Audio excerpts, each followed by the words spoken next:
తెలంగాణ రక్షణ సేన చీఫ్ కవిత hot comments చేశారు. తాము అధికారంలోకి వచ్చాక ఆంధ్ర నాయకుల విగ్రహాలను పగలగొట్టి పార్సల్ చేస్తామన్నారు. సెటిలర్స్ తమ వాళ్లే అని ప్రజల మధ్య చిచ్చు పెట్టాలనుకునే రాజకీయ నాయకులను వదిలిపెట్టమని హెచ్చరించారు కవిత. తెలంగాణ అస్తిత్వం మీద దెబ్బ కొడతామంటే సైలెంట్ గా ఉండేదే లేదని, టీఆర్ఎస్ 2.0తో పెట్టుకుంటే సంగతి చూస్తామని కవిత వార్నింగ్ ఇచ్చారు.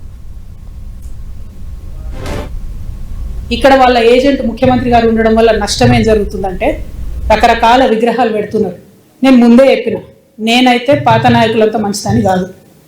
ఇట్లనే మీరు ఊకే చేసిందంటే మేము ఖచ్చితంగా అధికారంలోకి వస్తాం. అన్ని విగ్రహాలు బిడ్డ పలగొట్ట ఆంధ్రాకి పార్సల్ చేస్తాం. నేనైతే అంత ఓపిక మంత్రాలని కాదు, అంత విశాల హృదయం లేదు నాకు.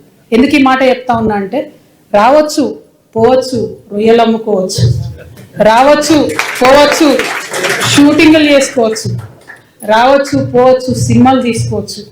వ్యాపారవేత్తలకైతే ఎర్ర చివాచి వేసి వెల్కమ్ చేస్తాం. మాకు ప్రాబ్లం వాళ్ళతోని కాదు, ప్రాబ్లం అల్లా మీళ్ళు వచ్చి మళ్ళా ఆంధ్ర రాజకీయ నాయకులు వచ్చి సెక్రటేరియట్లో గంట తిప్పుతామంటేనే మాకు ప్రాబ్లం. అది రానియం. ఇక పవన్ కళ్యాణ్ గారు ఇక్కడ వాళ్ళ ఏజెంట్ ఉన్నాడు కాబట్టి ఆంధ్ర పోలీసు వాళ్ళు మా మేధావులు ఇంటికి వస్తారు. ఇట్లా చేస్తే మాత్రం ఊరుకోం, క్వశ్చనే లేదు. మాకు అన్ని రైట్స్ ఉన్నాయి. మేము అనుకున్నది మేము ఖచ్చితంగా చెప్తాం.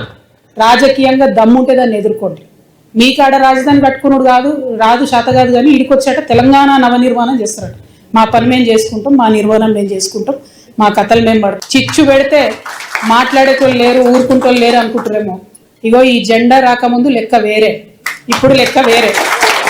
టీఆర్ఎస్ 2.0 ఇక్కడ, టీఆర్ఎస్ 2.0 ఇక్కడ పెట్టుకుంటే మాత్రం మంచిగా ఉండదు.